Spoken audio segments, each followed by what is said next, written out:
Senhor Roberto Teixeira, certo? Exatamente, O senhor excelência. Roberto sabe do que está sendo acusado nesse processo, os fatos que são imputados ao senhor, correto? O Perfeitamente. senhor é formado em Direito, sabe bem Sim. que tem o direito de ficar em silêncio, né? Há 50 anos, excelência. Então, bem mais que eu. Muito bom.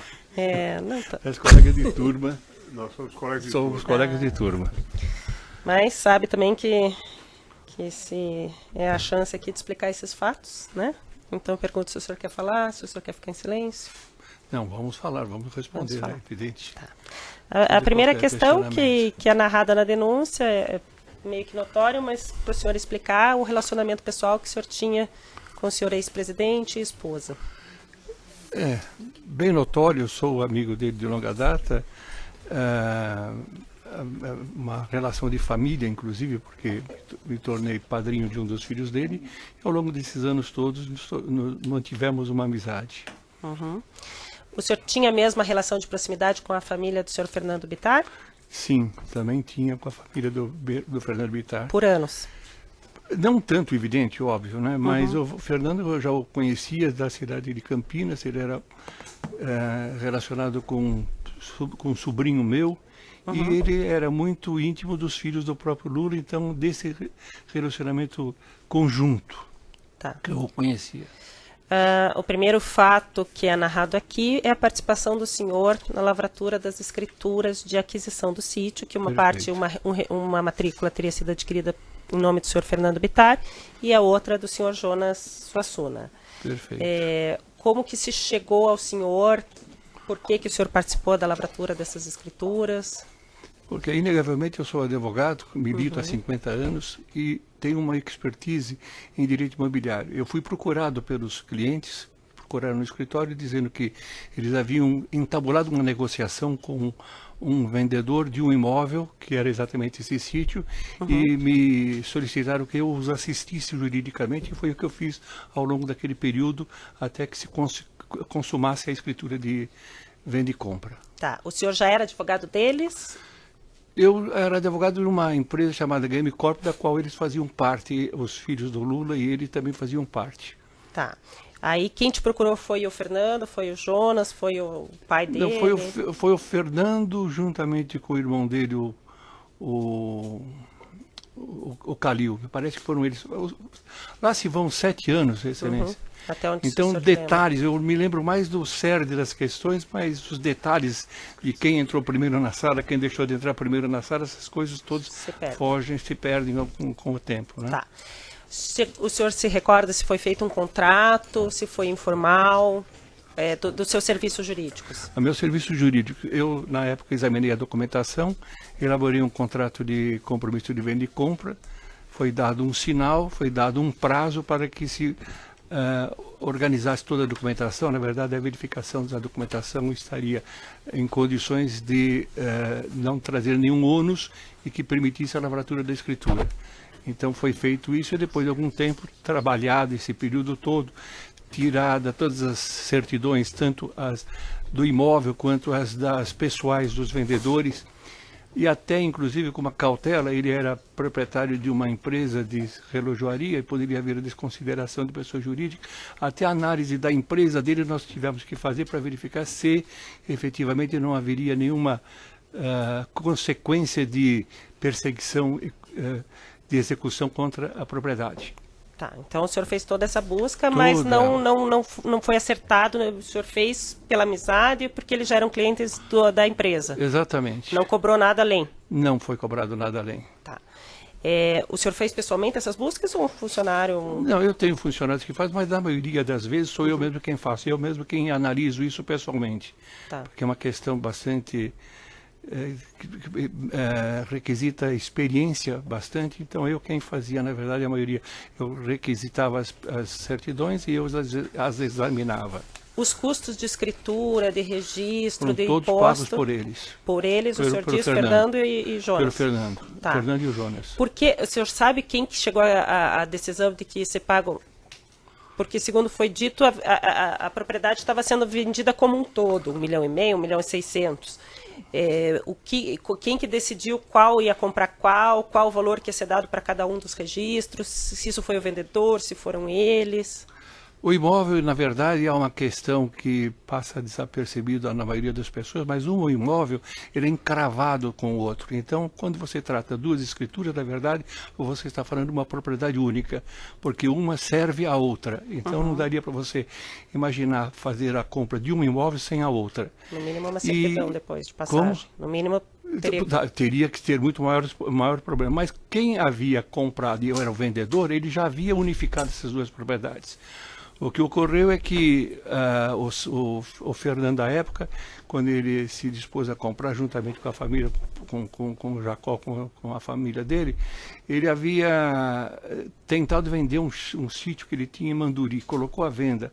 Ele imaginava que teria facilidade de vender e ocorrer depois, no caso, o pagamento deste imóvel. Isso não ocorreu, aí então ele chamou esse Jonas, que era sócio dele, para poder auxiliá-lo na aquisição. E a divisão de quem pagaria, quem ficaria com uma propriedade de outra, foi até uma decisão meio prosaica. O que um pagaria, que tinha de recursos, corresponderia à metade do outro, e as duas propriedades, uma correspondia em número de metros quadrados e metade da outra. Então foi uma divisão, assim, mesmo uma aleatória. tendo mais benfeitorias, o custo era... Não se imaginou benfeitorias, isso aqui ninguém... Eu, pelo menos na época, não imaginei que pudesse haver essas diferenças de benfeitoria. Apenas foi uma divisão, uma coisa... como foi dessa forma, poderia ser de outra. Poderia ser ambos comprando conjuntamente, porque, como eu disse, as propriedades, a despeito de terem duas matrículas independentes, elas eram unas por conta da servidão. Uma encravada na outra. Eles te falaram na época com que objetivo que estavam comprando, o Fernando e o Jonas? Ah, sim, isso era público notório entre eles. Eles falaram que isso era para servir como uma chácara de recreação para a família.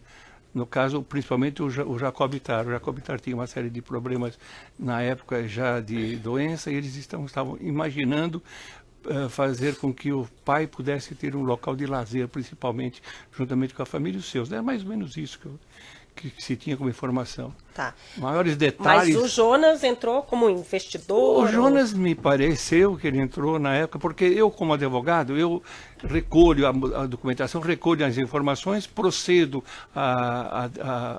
aos trabalhos técnicos jurídicos e também não fico perquirindo exatamente de que forma, qual a motivação, se ele viria ou não. Simplesmente eu sei que ele se prontificou a auxiliar, a fazer esse pagamento daquilo que ele não tinha conseguido pela venda do sítio que era na cidade de Monduri, e eu sei que ambos participaram, compraram, estiveram no escritório, assinaram a escritura e pagaram todas as despesas relativas à lavratura da escritura. Do contrato, então o senhor já fez o contrato de compromisso de compra e venda e o senhor participou da lavratura da escritura? Sim. Quanto tempo que levou de um para o outro? Havia um prazo, se não me engano, de 120 dias entre o compromisso inicial de venda e compra para a outorga da escritura, porque você teria que, à época, verificar se a documentação estaria em condições, não havia nenhuma razão para poder vetar, no caso, a compra. Até um detalhe interessante, porque como se trata de um imóvel rural, a questão ambiental é fundamental. E naquela época eu descobri, quer dizer, diligenciei e localizei a existência de um decreto estadual, decreto 55.662, que havia criado 3 parques estaduais ambientais no estado de São Paulo, que era o Parque Estadual de Itaberaba, Parque Estadual de Itapetinga, Floresta Estadual de Guarulhos e o Monumento Natural Estadual de Pedra Grande. Quando eu identifiquei isso, e foi isso daqui, esse decreto era de março de 2010, os próprios vendedores não tinham consciência de que havia isso daqui. Pegava uma área da propriedade. Não sabiam que existia isso. Há um só tempo, coincidentemente, eu também estava assessorando um outro cliente que tinha um imóvel na cidade de Bom Jesus dos Perdões. Então, dentro daquelas providências que eu havia tomado, de identificar e verificar se a propriedade estava em condições de ser lavrada de escritura sem trazer nenhum problema maior, identifiquei que aquele Parque Estadual de Itapetinga abrangia os municípios de Atibaia, Bom Jesus dos Perdões, Mairiporã e Nazaré Paulista. A área era 10.191 hectares. Então, na época, para se ter uma ideia das necessidades e preocupações que se tem, eu me lembro que na época, em outubro de 2010, eu havia encaminhado um e-mail para o advogado e para o vendedor Adailton, pedindo exatamente que ele regularizasse, oferecesse explicações sobre a regularização fundiária do imóvel do senhor Adalton, porque poderia estar pegando aquele imóvel lá. Certo? A despeito disso, depois eu contratei um engenheiro agrônomo, e ele então fez um levantamento e concluiu que efetivamente aquela propriedade não se encaixava dentro dessa área. Por pouco não foi vetado. Como eu disse, eu estava assessorando 2 clientes, no outro cliente em São Bom de Jesus dos Perdões, eu vetei porque a área estava envolvida. Incluída. Então são cuidados como esses que a gente tinha que tomar. E esse engenheiro agrônomo que o senhor contratou, o senhor que pagou? Não, todas as despesas foram arcadas por eles. Do escritório, cada despesa que é efetivada, o cliente paga diretamente, ou se paga, eles ressarcem imediatamente. Tá. Eles, eu falo por qualquer cliente. O senhor não tinha um contrato com o Fernando Bittar ou com o Jonas Suassuna de assistência jurídica nesse caso concreto, né? Sim. Mas o senhor repassava, Excelência, então... mas eu não necessito escrever um contrato para saber que o cliente é capaz de cumprir, de tem honra para poder cumprir isso. Aliás, porque eram valores menores, pequenos. Por exemplo, a lavratura de escrituras, as despesas todas, eles que deram os cheques diretamente, inclusive. Para o cartório?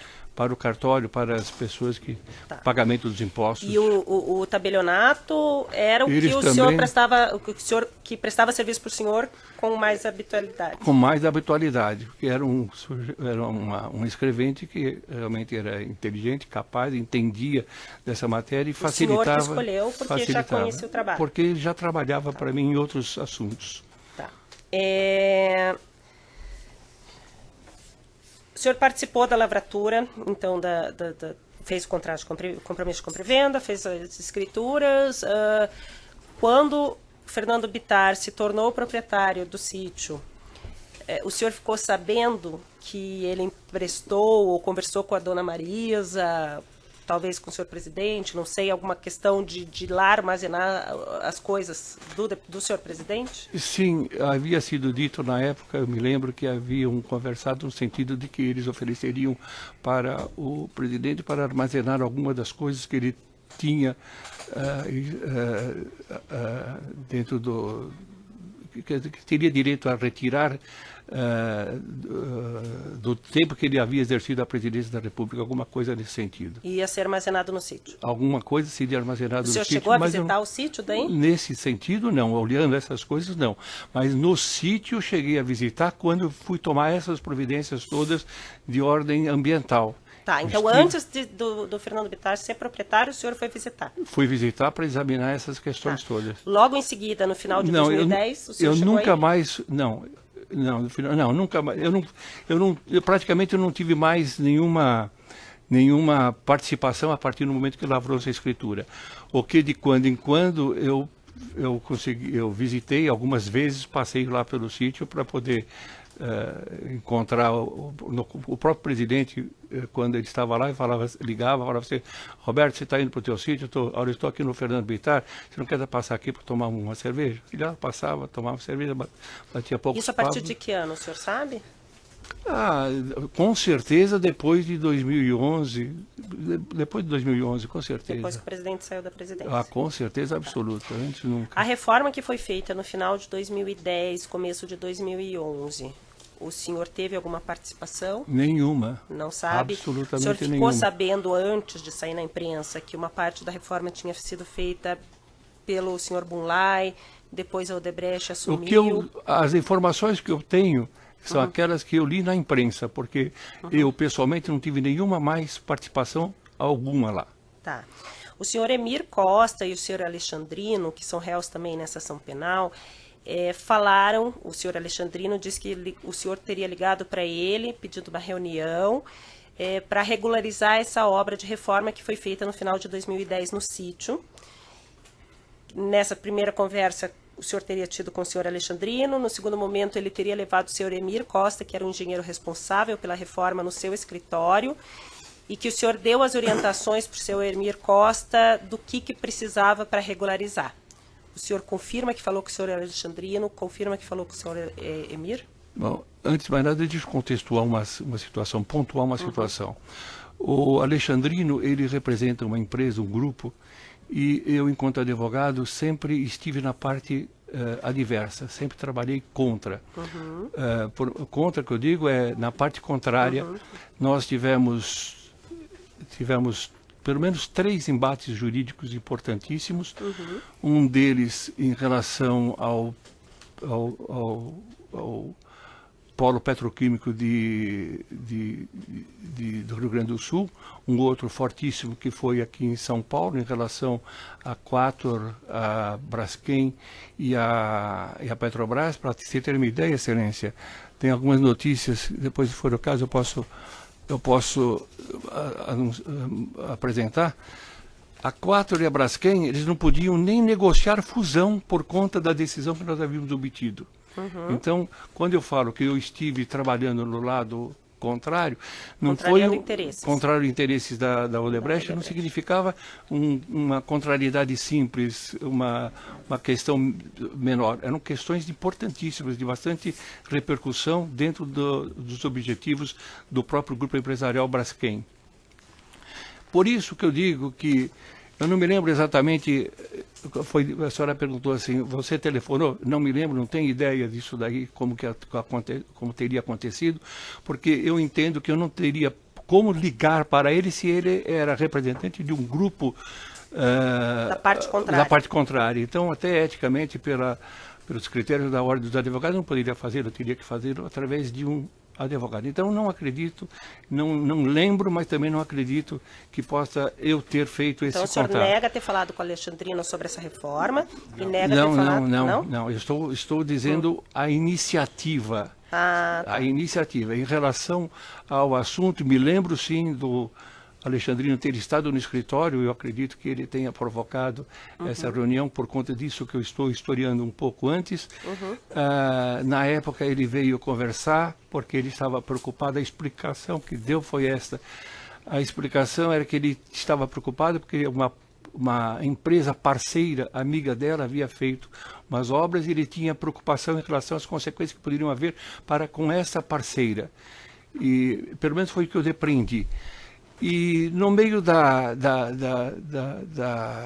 das explicações, ou melhor, das perguntas jurídicas que eles estavam fazendo, das consequências jurídicas que eles estavam fazendo, eles disseram que a preocupação deles era exatamente sobre uma averbação de construção. Isso aí, quando eu percebi que era essa a preocupação, eu fiquei, inclusive, eu despreocupei em relação a isso, porque há uma diferença muito grande entre um imóvel, eu acho que eles estavam habituados com imóveis urbanos, em relação aos imóveis rurais. O imóvel urbano, você tem que dar a entrada na prefeitura, aprovar uma planta, depois que você aprova uma planta, a Receita Federal inscreve esta obra, você é obrigado a recolher as despesas, os impostos previdenciários. Depois disso, você obtém um habite, do habite você registra, porque depois você tem que, inclusive, recolher o ITBI sobre o IPTU sobre isso tudo. No imóvel urbano, no imóvel rural, não tem isto, não existe isto. Você constrói, você não fica apresentando planta para a prefeitura, como me parece que nesse caso também não houve. Em nenhum imóvel rural você apresenta uma planta. Imagina o sujeito, por exemplo, ter uma área de 100 mil hectares, apresentar planta para a construção de uma casa de colono. Quer dizer, não existe isso, entende? Então, tem que averbar essa depois. Preocupação, não há obrigação, não tem necessidade. Como é que eu vendo... Mas uma coisa é obrigação, outra coisa é conveniência. Se você quiser, por conveniência, para poder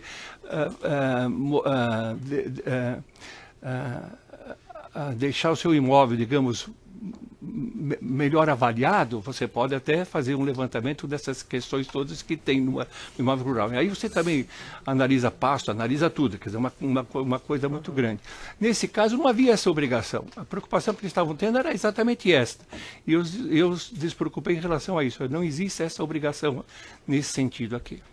Tá, mas aí o senhor ajudou em algum momento? Não, absolutamente não. O que eles falaram, a expressão que ele usou é o seguinte: como é que eu documento essa tua atividade dele? Foi muito simples. Isso falei mas em uma forma geral, em tese praticamente, porque eu não examinei documento nenhum. Você faz o quê? Você só pode... você tem que provar aquilo que você efetivamente executou. Naquilo que você efetivamente executou, você tem que conseguir elaborar uma nota fiscal que representa exatamente aquilo que a pessoa possa ter trabalhado em serviço ou venda de bens. É assim que a coisa funciona. Aliás, Excelência, deixa eu explicar uma coisa para a senhora.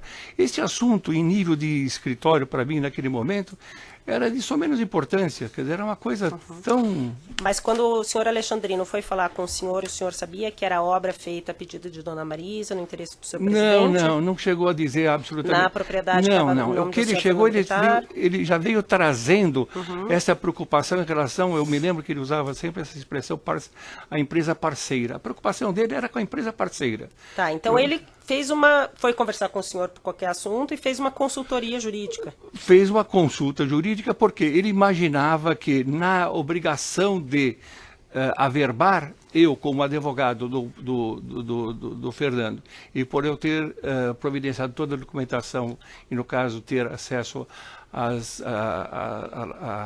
matrícula, eu que deveria tomar essa providência. E eu falei que não havia nessa Mas então necessidade. o senhor sabia que era na propriedade do senhor Fernando? Eu sabia que era na propriedade do Fernando, sabia, com certeza Mas absoluta. que era a pedido da senhora Marisa? Não. A única coisa que eu sei era que era a propriedade do Fernando. Tá. O tempo do Fernando. Aliás, se é uma pessoa que tem certeza de que a propriedade era do Fernando, fui eu. O tempo todo, porque fui eu quem o assessorei na aquisição. Então eu tenho a mais absoluta e estou seguro de que a propriedade era do Fernando. Tá. Aí o senhor confirma que falou sobre isso sem saber que era o interessado, seria a Dona Marisa, o senhor ex-presidente, com o senhor Alexandrino. O senhor Emir Costa estava junto? Antes de mais nada, eu nunca disse interesse do presidente. Sem saber. Bom, eu falei que o senhor falou que não sabia. Não tinha. Isso que eu falei. Perfeitamente. Fez ele isso estava sem com uma saber. pessoa que depois eu soube era esse Emir. Eu não lembrava mais dele. E se ele passar na minha frente, eu não vou lembrá-lo. Eu pouco falei com ele. Na verdade, a conversa foi com o Alexandrino e ele praticamente ficou ao lado fazendo uma outra pergunta. Mas o senhor deu orientação para fazer um contrato de prestação de serviço para o senhor Carlos do Prado, para emitir uma nota fiscal em nome do senhor Fernando Bittar? Excelência, eu sou advogado. Eu nunca pediria para um engenheiro fazer um contrato. Quer dizer, não tem sentido. Não, o engenheiro disse que o senhor fez o contrato e ele pegou a assinatura. Não, eu não fiz contrato. Não fez contrato de prestação de serviço? Não fiz contrato absolutamente nenhum, nada disso. E orientou que fosse emitida uma nota fiscal? Eu não. A única questão, em tese, que eu havia respondido foi que, porque me foi perguntado, para documentar um serviço, como é que você faz? Você tem que ter, primeiro, a existência do serviço, e aí você pode lastrear no serviço provadamente efetivado uma nota fiscal. Isso ele me perguntou, foi dito. Talvez por causa daquilo que eu havia dito, que ele tinha preocupação com os aspectos da empresa parceira, talvez consequências fiscais, alguma coisa dessa, que também não chegou a verbalizar, eu também não perguntei. Aliás, foi um contato não tão longo, foi meio rápido até.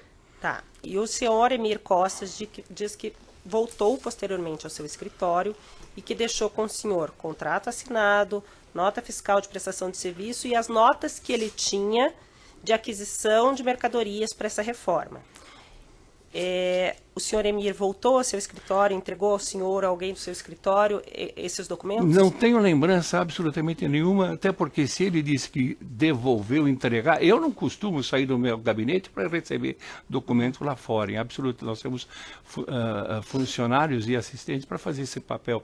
Então, eu não me lembro absolutamente de que ele possa ter feito isso, e com certeza absoluta não recolhi material nenhum, não passou pelas minhas mãos, notas fiscais, essas coisas, não tenho lembrança de absolutamente nada disso. O senhor Emir Costa ainda fala que algumas dessas notas que ele teria passado para o senhor foram encontradas na busca e apreensão no apartamento de São Bernardo do Campo do ex-presidente.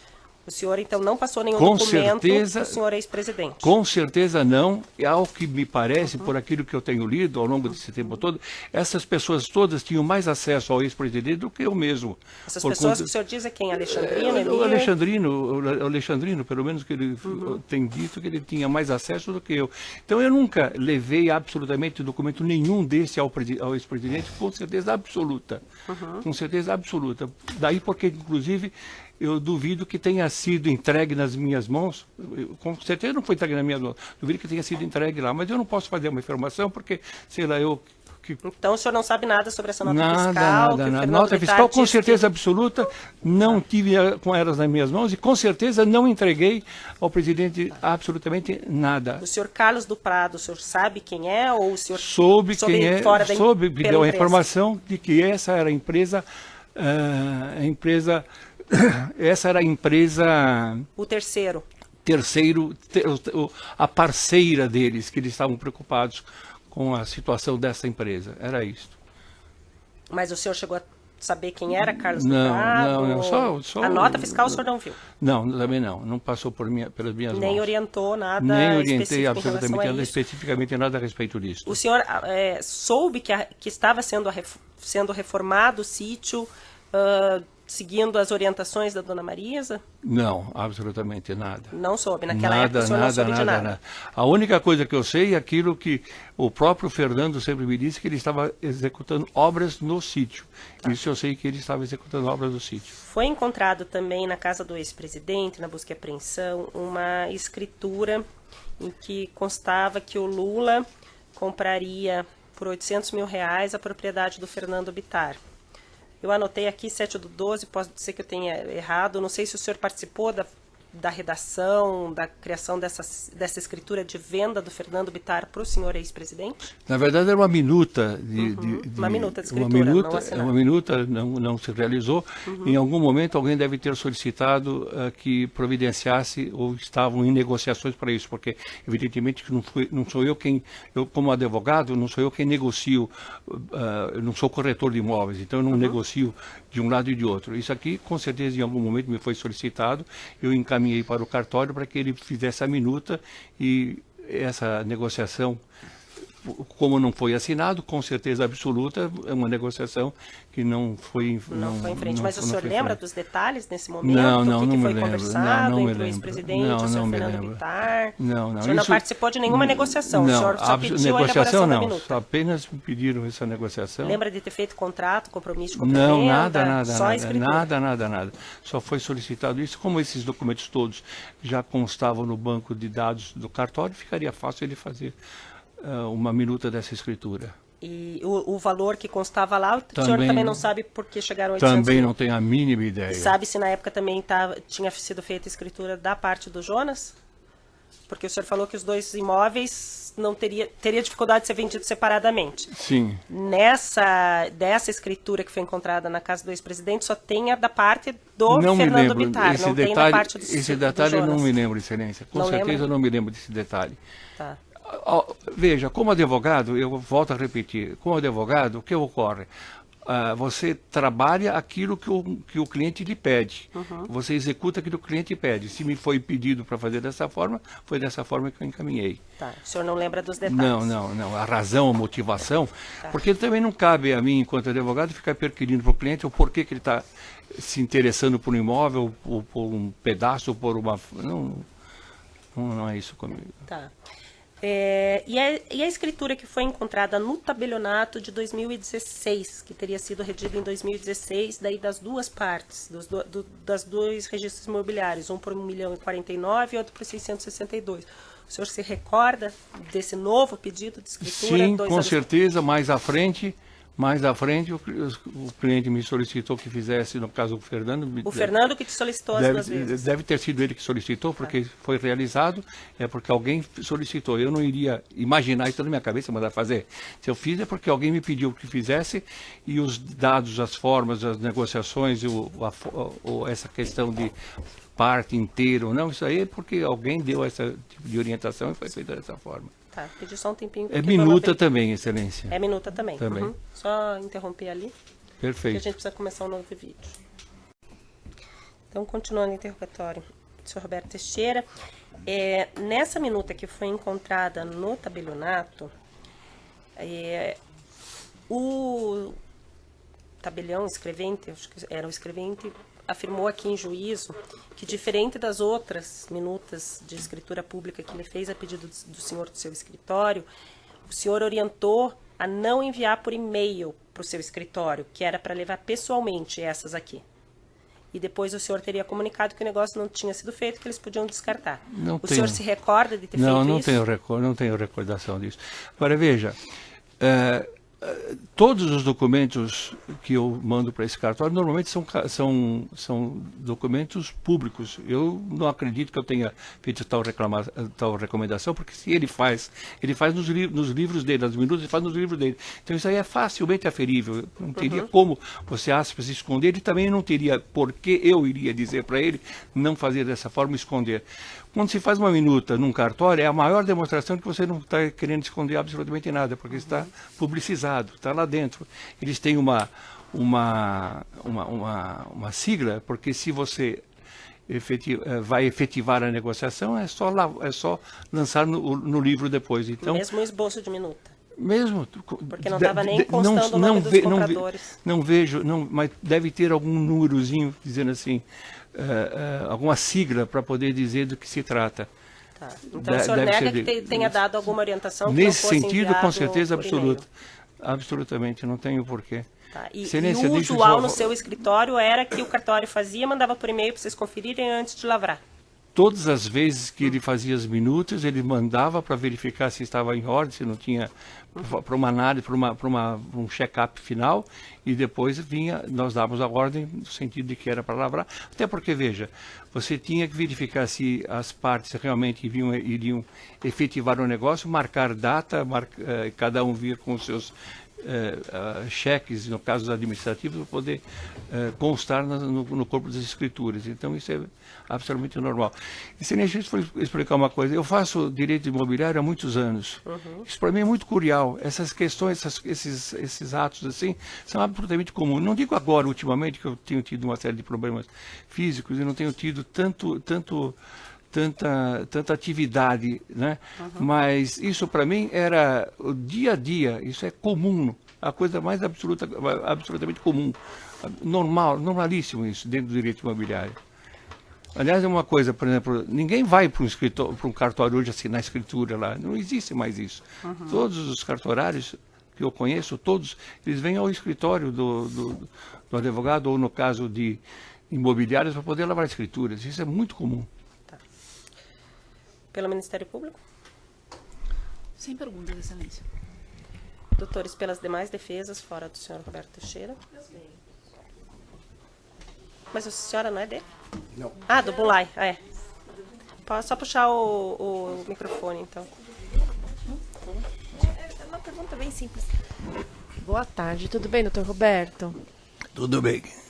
Doutor Roberto, uma pergunta simples. O senhor iniciou seu depoimento dizendo que tem uma relação muito próxima ao ex-presidente e então a ex-primeira-dama. Nesse contexto, o senhor também convivia com o senhor José Carlos Bulay? Conviver, eu não diria que convivi com ele. Eu o conhecia muitas vezes quando o presidente estava com o Bulay, eu estava junto, mas não era uma pessoa que eu pudesse dizer que ia na casa dele ou que frequentava a casa dele ou tivesse esse tipo de relação diretamente com ele. Era, digamos, por conta de amigos comuns. Perfeito. Então, até em razão disso, o senhor foi testemunha da relação que ele mantinha com o ex-presidente e com a ex-primeira-dama? Sim, eles tinham uma ligação, uma relação de amizade muito forte. Inclusive entre o senhor José Carlos e a dona Marisa? Entre o José Carlos e Dona Marisa, principalmente. Ah, então tá bem, era só isso, Excelência. Obrigada, satisfeita. Boa tarde, senhor Roberto. Marcelo Araújo, pela defesa de Alexandrino. Pois não. O senhor Alexandrino foi ouvido na semana passada e mencionou que teve 2 reuniões com o senhor, uma no final de fevereiro e outra no início de março. Nessa segunda reunião, ele estava acompanhado do senhor Emir. O senhor confirma a existência dessas 2 reuniões? As datas que o senhor falou, eu não saberia dizer. Eu repito aquilo que eu já respondi aqui em relação a essa reunião da forma que aconteceu. Só uma pergunta objetiva. O senhor recorda se era uma ou duas reuniões com o senhor Alexandrino? Eu tenho dúvida, eu me lembro perfeitamente de uma delas. Eu me lembro de uma delas apenas, que eu tenho recordação. Como disse, lá se vão 7 anos. Não, perfeito. É compreensível até pelo tempo. Um segundo ponto. O senhor recorda se essas contendas judiciais que envolviam o Grupo Odebrecht, que o senhor representava o lado contrário, se elas duraram até o fim do ano de 2010, início de 2011? Não, elas terminaram antes. Elas terminaram antes. Antes, né? Contemporâneas. Contemporâneas, eu não me lembro exatamente, deixa eu ver. Exatamente, olha. O caso Vila Velha, que era esse caso do Rio de Janeiro, foi em 2009. O caso Petroplastic, que era no Rio Grande do Sul, foi em 2012. E também houve também um trabalho que nós fizemos, na época, Odebrecht Defesa fez uma joint venture com uma empresa europeia, que era a Airbus.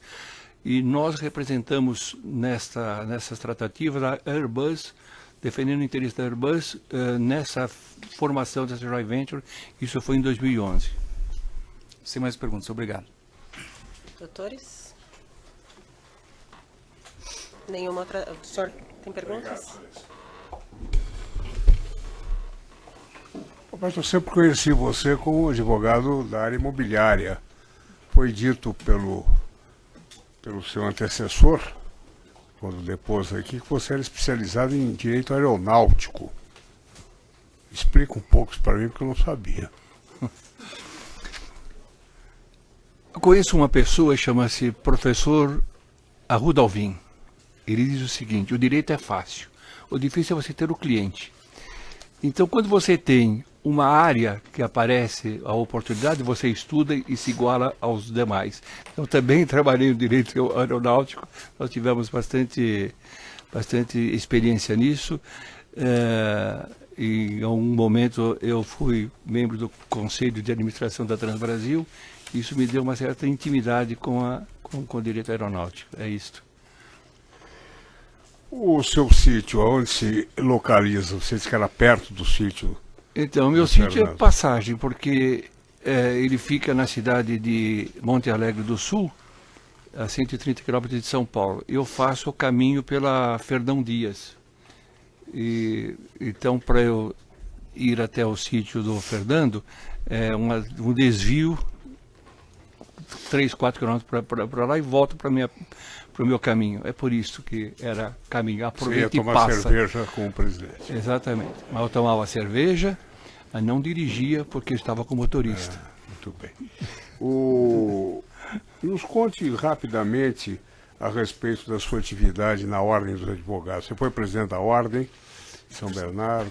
Sim. Eu fui presidente da Ordem dos Advogados de São Bernardo, subseccional de São Bernardo, né, na verdade, durante 2 mandatos. Eu fui vice-presidente, fui secretário, fui tesoureiro, depois eu fui presidente da Banca do Exame de Ordem, do Estado de São Paulo, e sempre eu dediquei muito tempo da minha vida nessa atividade corporativa. E um fato importante, pelo menos agora, até lembrando que nós estamos aqui numa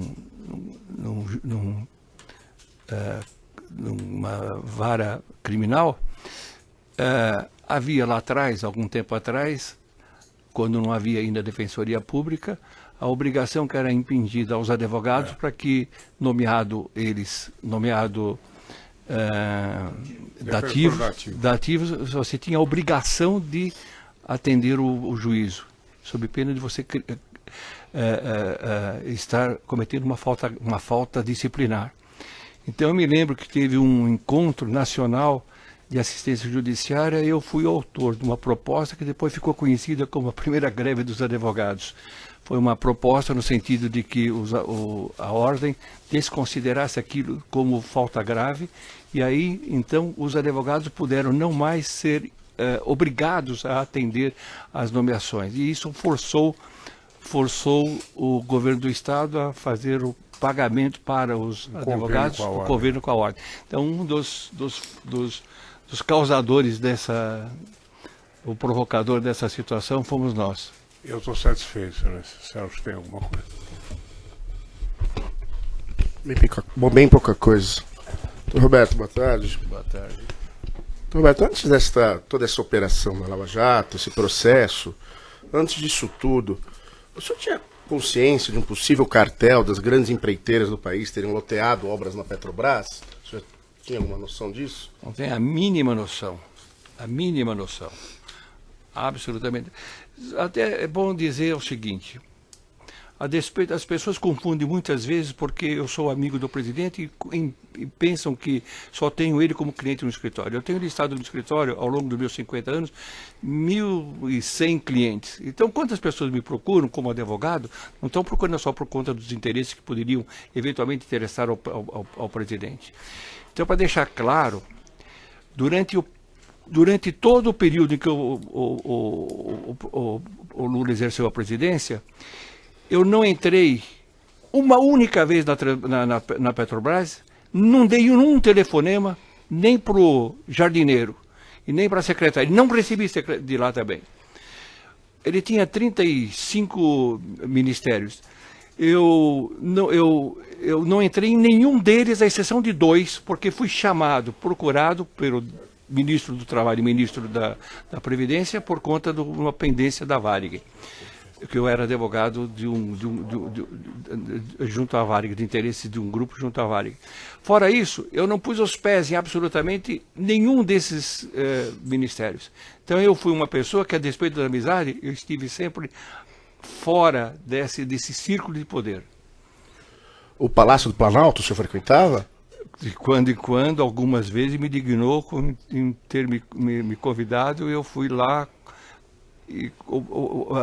proibido de falar de política, apenas para passar um final de semana. Só isso. O senhor sabe dizer, tem conhecimento de alguma possível relação indevida entre o ex-presidente e Odebrecht, o senhor Emílio Odebrecht? Não, não tem relação indevida. Primeiro, eu sou testemunha, quer dizer, eu sou testemunha do caráter e da lisura com que o presidente Lula sempre agiu na vida inteira. Eu tenho exemplos e exemplos na vida inteira. E então, quando se fala assim, você usou uma expressão, essa relação, o que mesmo? Indevida. Indevida. Eu não conheço absolutamente nada nesse sentido. O senhor sabe se existia algum motivo, o senhor conhece alguma razão para o Odebrecht, por acaso, querer se esconder que ela fazia obras no sítio? Também não sei. Não sei a razão pela qual eles quisessem se esconder, não tenho ideia. Nessa reunião com o Alexandrino, não, o Emir foi falado alguma coisa nesse sentido? Não, porque foi diretamente consultado, foi uma consulta jurídica direta e objetiva em relação à questão dessa documentação, né, como documentar, e em relação a esta questão da averbação. Foi respondido e pronto. Só para encerrar, o senhor sabe qual foi a extensão da obra realizada no sítio? O que foi feito? Valores? Eu nunca pernotei naquele sítio. Eu nunca participei de festas, churrascos, absolutamente nada. Então não conheço essa extensão, como você pergunta, destas obras. Eu estou satisfeito, Excelência. Obrigado. Então.